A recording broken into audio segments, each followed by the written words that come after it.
তো এই যে আজকে রান্নার জন্য না এখানে সবজি কেটে নিয়েছি, 5 মিশালি সবজি কেটেছি। চিংড়ি মাছ দিয়ে রান্না করব।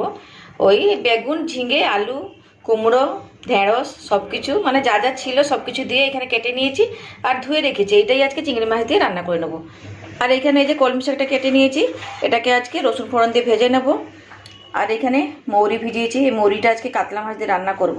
মানে মৌরি কাতলা, এই যে বাজার থেকে নিয়ে এসেছে কাতলা মাছ, এই পেটিটা আজকে এই মৌরি বাটা দিয়ে রান্না করব। দেখুন কত বড় বড় কাতলা পেটি, আর এটা জ্যান্ত মাছ, এই যে তাই এনেছে, এটা দিয়ে আজকে রান্না করব। আর এই যে চিংড়ি মাছ ফ্রিজ থেকে সবে বের করে নিয়ে এসেছি, এখন অবধি বরফ হয়ে আছে। তো এই চিংড়ি মাছ দিয়ে এই সবজিগুলো আজকে রান্না করব। আর এখানে পেঁয়াজ কেটে রেখেছি, সবজি তরকারি দেবো, মাছে দেবো। তো প্রথমে মাছের মধ্যে নুন আর হলুদটা দিয়ে একটুখানি মেখে ঢেকে রেখে দিই। দিয়ে দিলাম পরিমাণ মতো নুন, এরপরে দিয়ে দিচ্ছি হলুদের গুঁড়ো।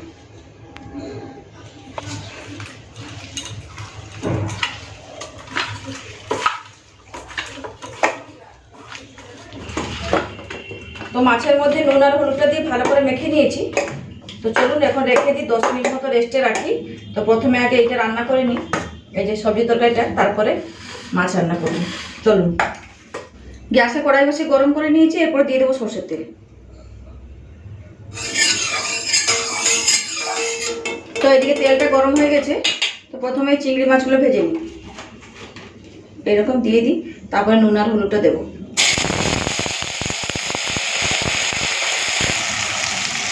অল্প করে নুন দিয়ে দিলাম, মাছটা ভাজার সময়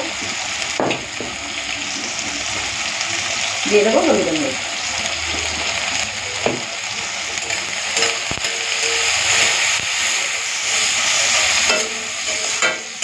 মাছটাকে পুরো লাল করে ভেজে নিয়েছি, তুলে নেব।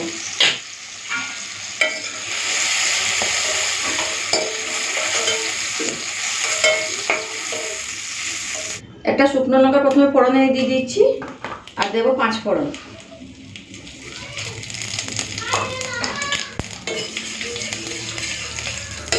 ফোড়নটাকে একটুখানি ভেজে নিয়েছি, এরপরে দেবো পেঁয়াজ কুচি।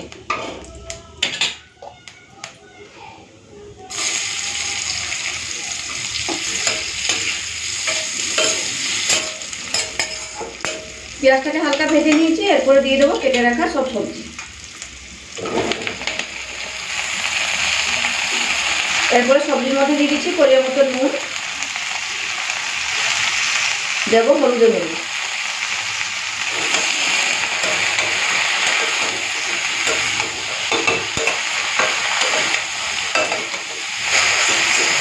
এদিকে না আরেকটা কড়াইতে সরষের তেল গরম করার জন্য বসিয়েছি।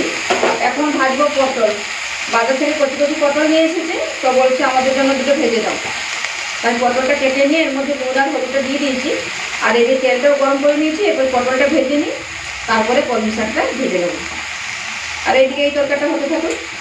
আজকে দুটো গ্যাসে 2 দিকে রান্না বান্না করবো, অনেকটা লেট হয়েছে।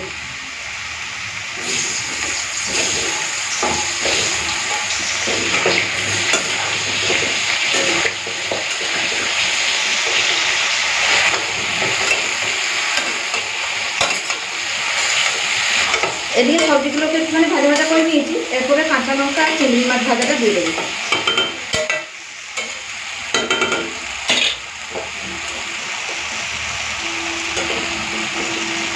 এদিকে পটলটা ভাজা হয়ে গেছে, তো প্রথমে পটল ভাজাটা তুলে নিই, তারপরে ওখানে দেবো যা দেওয়ার।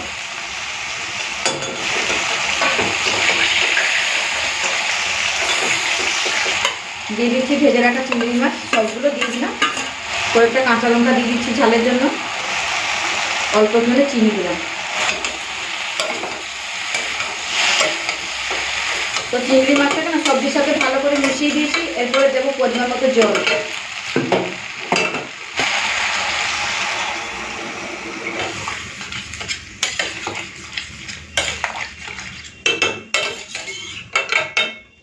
তো এদিকে নেড়ে চেড়ে মিশিয়ে নিয়েছি, এখন আমি ঢাকা দিয়ে দেবো। তো এদিকে সবজিটা সিদ্ধ হতে থাকুক, এখন আমি এদিকে কলমি শাকটা ভেজে নিই। এখানে গোটা রসুন দিয়ে থেঁতো করে নিচ্ছি, কলমি শাকে ফোড়ন দেবো। শুকনো লঙ্কা আর রসুন ফোড়ন দিয়ে কলমি শাক ভাজলে পরে না খেতে ভীষণই ভালো লাগে।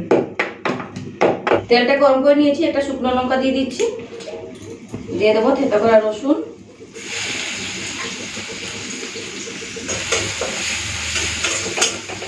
রসুনটাকে লাল করে ভেজে নিয়েছি, খুব সুন্দর একটা গন্ধ বেরিয়েছে। এখন দিয়ে দেবো কেটে রাখা কলমি শাক।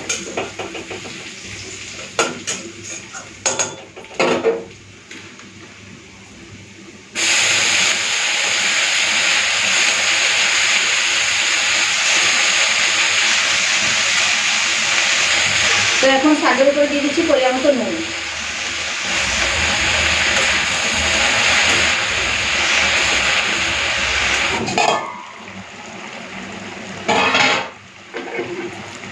এদিকে এবার তরকারিটা দেখে নিই আলুগুলো সিদ্ধ হলো কিনা, আর একটু সেদ্ধ হবে, তাহলেই হয়ে যাবে। এই তরকারিটা একটুখানি মাখা মাখা রাখবো, খেতে ভালো লাগবে। আর কিছু মশলাপাতি দেবো না, শুধু এইরকমই বানিয়ে নিলাম।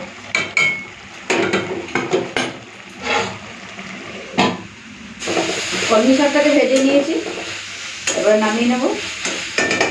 আর এদিকে তরকারিটাও হয়ে গেছে, ঢেলে ফেলবো এবারে।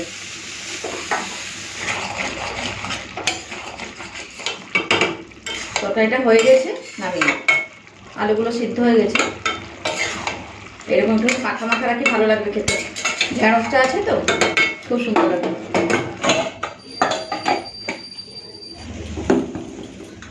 তো এই যে চিংড়ি মাছ দিয়ে পাঁচমিশালি তরকারি রান্না হয়ে গেছে। এরপরে চলুন মাছ রান্না করব। সব কিছু মোটামুটি হয়ে গেছে, শুধু খালি মাছের পেটিটা রান্না করলেই হয়ে যাবে। তো এদিকে মাছ ভাজার জন্য কড়াইটা ভালো করে গরম করে নিয়েছি, দিয়ে দিচ্ছি সরষের তেল। সরষের তেলটাকে পুরো ধোঁয়া ওঠা গরম করে নিয়েছি। এরপরে একে একে করে মাছগুলো দিয়ে দেবো।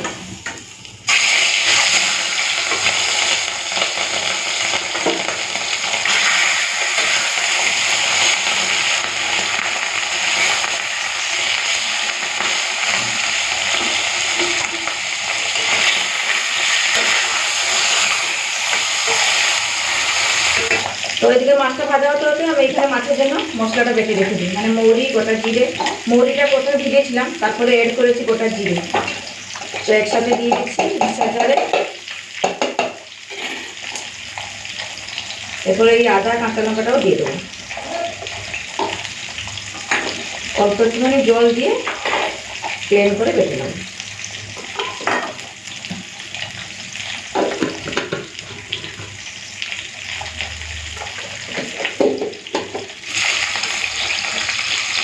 এদিকে উল্টে পাল্টে মাছগুলোকে ভেজে নিয়েছি, তুলে নেব। এদিকে একটুখানি হালকা হালকা করে ভাজবো, জ্যান্ত মাছ, তার জন্য একটুখানি হালকা ভেজে।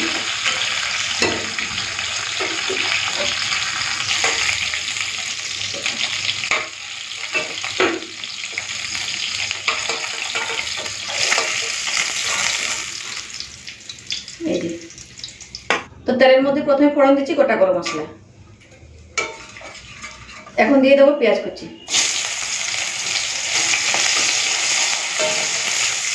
এই যে দেখুন পেঁয়াজকে লাল করে ভেজে নিয়েছি। এরপরে একটা টমেটো কেটে রেখেছি পাতলা পাতলা করে, টমেটোটাকে দিয়ে দেবো।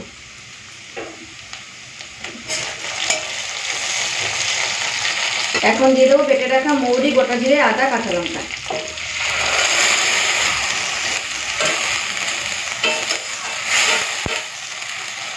খুব ভালো করে কষিয়ে নিই, তারপরে একটুখানি গুঁড়ো মশলা দেবো। তো আদার কাঁচা গন্ধ যাওয়া অবধি একটুখানি কষিয়ে নিয়েছি। এরপরে দিয়ে দিচ্ছি হলুদের গুঁড়ো, কাশ্মীর লাল লঙ্কার গুঁড়ো, পরিমাণ মতো নুন, দেবো একটুখানি চিনি। সব কিছু দিয়ে দিয়েছি, একটুখানি নেড়ে চেড়ে মিশিয়ে দিয়ে তারপরে আমি দিয়ে দেবো জল। বেশি ভাজবো না, নাহলে না মৌরির খুব সুন্দর একটা গন্ধ সমস্ত কিছু চলে যাবে।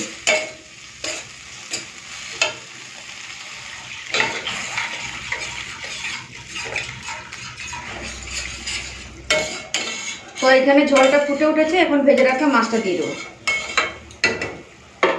যেহেতু ডাল করিনি, তার জন্য একটুখানি ঝোল ঝোল করে রাখলাম।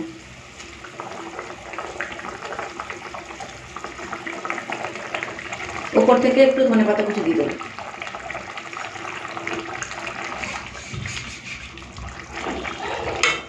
তো এবারে মাছটাকে 2-4 মিনিট একটু ভালো করে ফুটিয়ে নিই, তারপর ঢেলে নেব।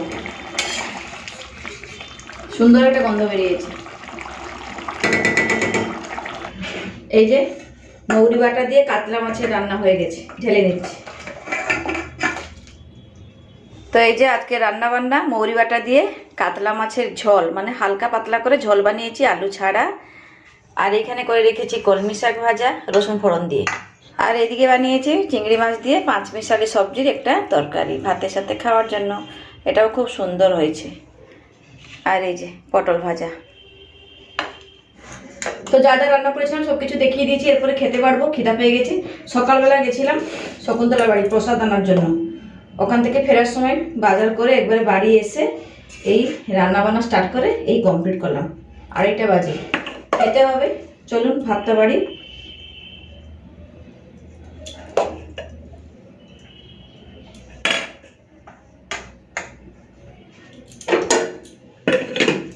ভাত বেড়ে নিয়েছি, এখন নিয়ে নেবো কলমি শাক ভাজা। প্রচণ্ড গরম রান্নাঘরে। তো এই যে এখন নিয়ে নেবো পটল ভাজা। কচি কচি পটল বাজার করেছে, বললো 2টো করে ভেজে দাও, খাবে ভাতের সাথে।